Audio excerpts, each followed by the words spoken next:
Bueno, buenos días. Lo primero, muchas gracias a Cosentino y a Sebastián por invitarnos a esta jornada.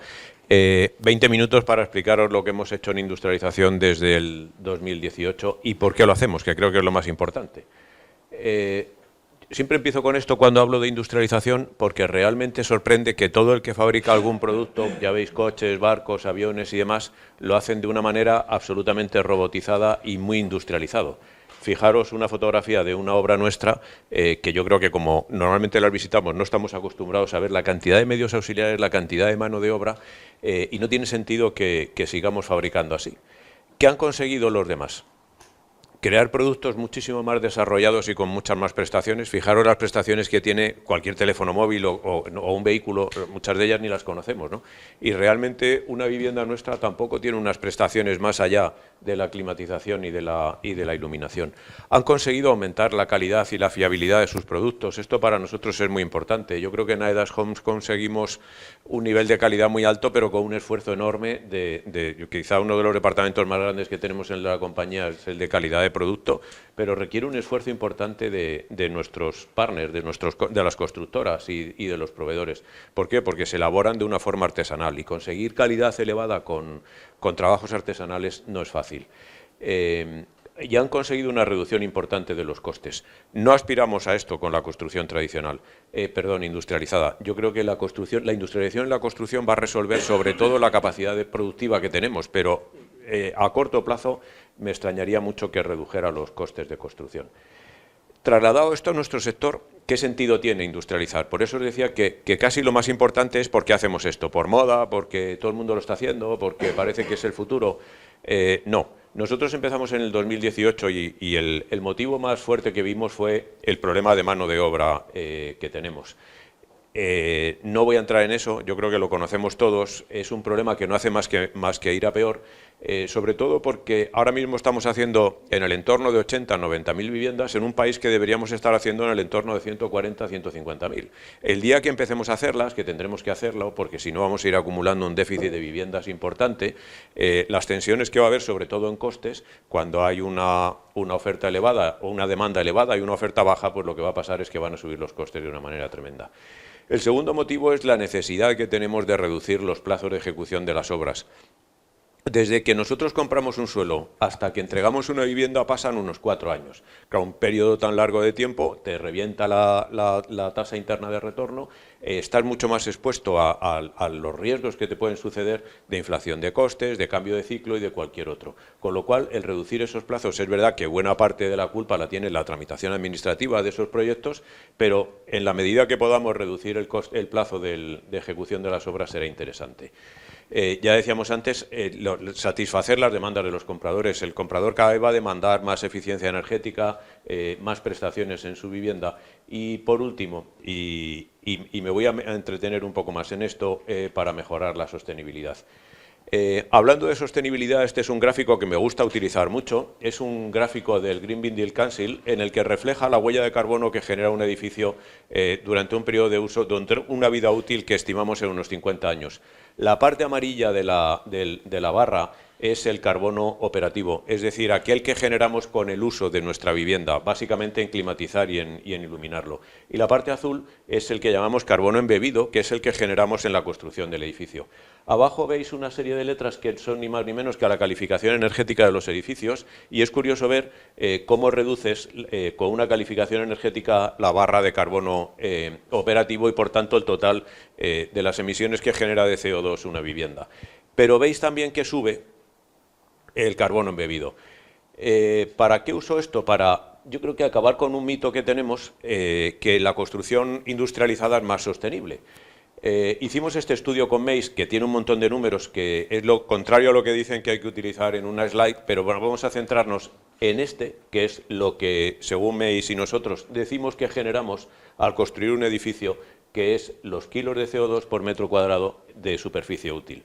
Hicimos luego una comparativa en qué pasa cuando utilizamos elementos industrializados. ¿Qué pasa cuando hacemos una estructura de madera, cuando además la reutilizamos, cuando utilizamos una estructura de hormigón, cuando hacemos baños industrializados, fachadas y demás, para ver la reducción que conseguíamos con ese elemento industrializado? Vamos al baño y vemos que tenemos una reducción de 3,7 kilos entre 822, o sea, es prácticamente un 1,5. ¿Por qué pasa eso? Pues no esperábamos otra cosa. Al final, cuando tú haces un baño, utilizas los mismos materiales que en un baño tradicional, más una tabiquería y encima una losa de hormigón. ¿Dónde está el ligero ahorro que hay? En una menor generación de residuos. Con lo cual, la construcción industrializada en sí misma no va a resolver el problema de la sostenibilidad. ¿Qué lo reduce? Utilizar materiales sostenibles. Fijaros, cuando utilizamos una estructura de madera, estoy seguro, los hormigoneros estáis haciendo un esfuerzo enorme y al final vais a estar en esas cifras seguro, vamos a reducir del orden del 50% de la huella de carbono cuando lo reutilizamos, que es el segundo factor. ¿Por qué dar tanta importancia a la sostenibilidad? Por esto. El negocio inmobiliario necesita mucho capital para funcionar y España es un país deficitario en capital, con lo cual tenemos que salir al extranjero, vamos, mi empresa es una de esas, y todas las grandes promotoras hoy en día, a captar ese capital. Ese capital, lógicamente, se va a fijar en aquel que invierte, en aquel que tenga un mejor retorno y, por supuesto, el que sea sostenible. Todas las leyes que se están haciendo en la Unión Europea va justo por ahí, para que los inversores tengan una trazabilidad exacta de cuál es la gestión de una compañía en materia de sostenibilidad. Toda la ley de taxonomía de la Unión Europea gira en torno a eso, con lo cual va a ser fundamental a la hora de financiarnos.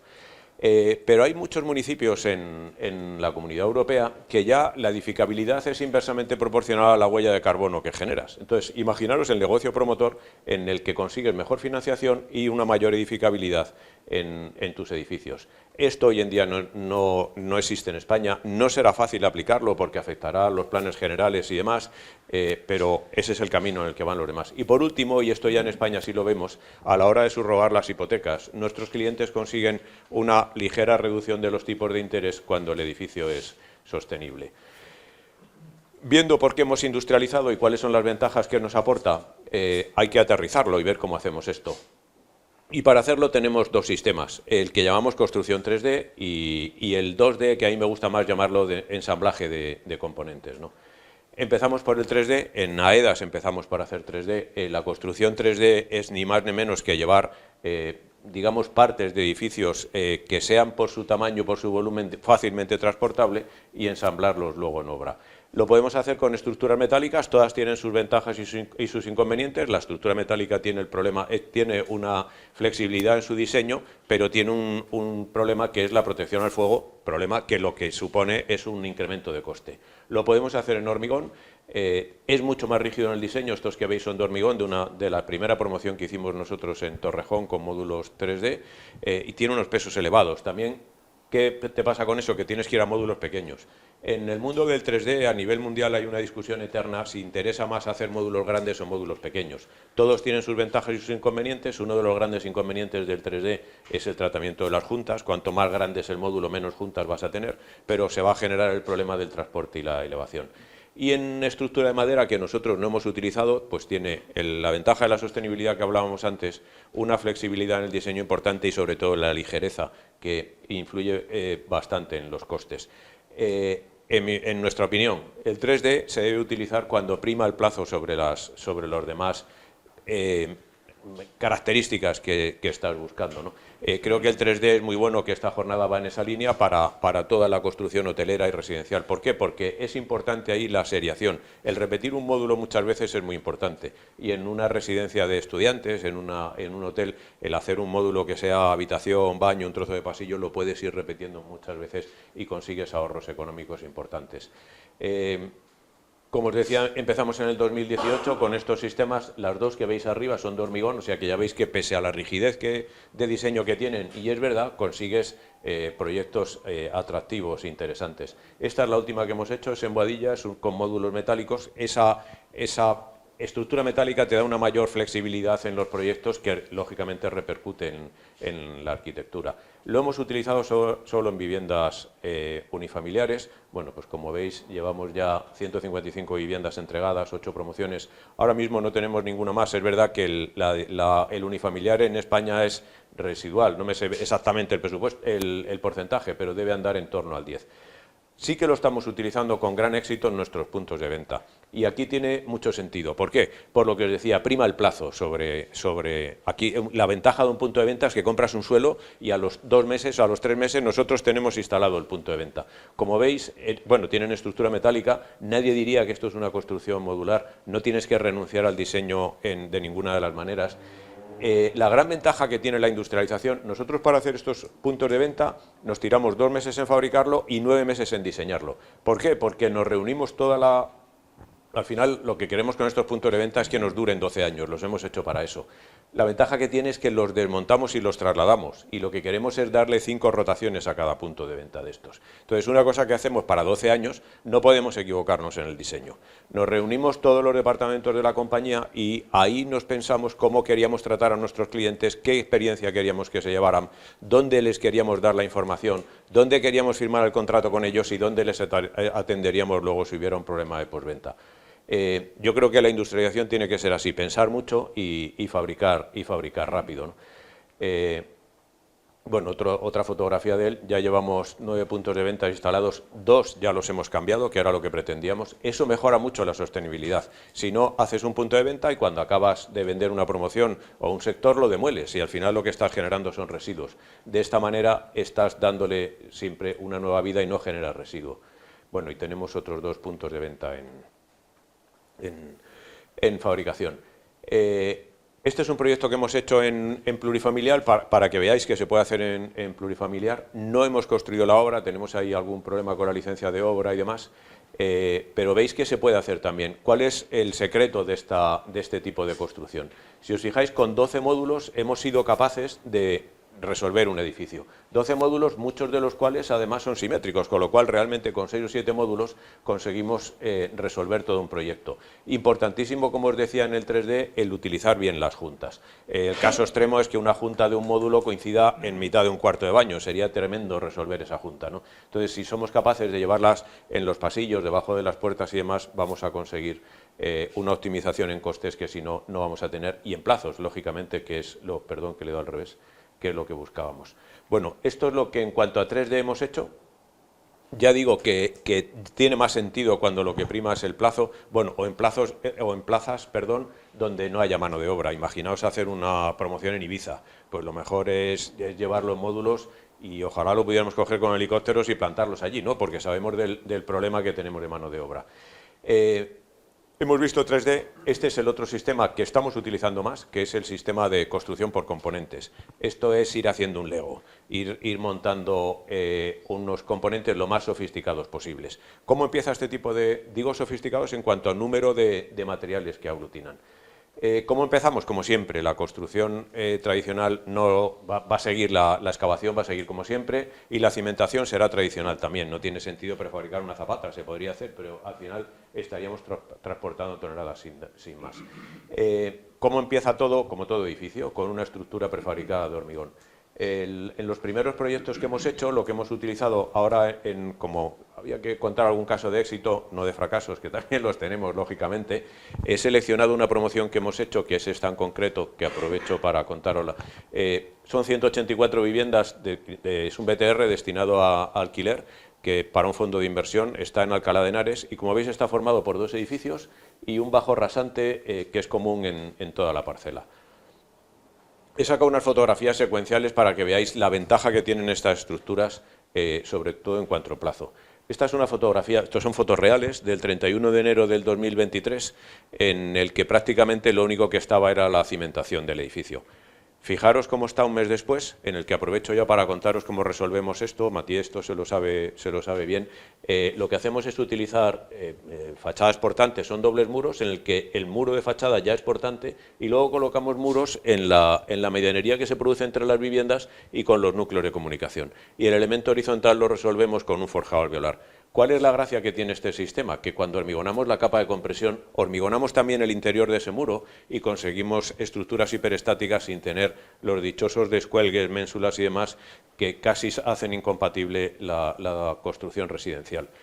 Bueno, en 2 meses fijaros cómo está, los voladizos también son industrializados, el avance de la obra en 3 meses. Mirar cómo está, prácticamente hemos llegado arriba. Aquí ya se pueden empezar un montón de trabajos, de patinillos, núcleos de ascensor, bajantes y demás. Y en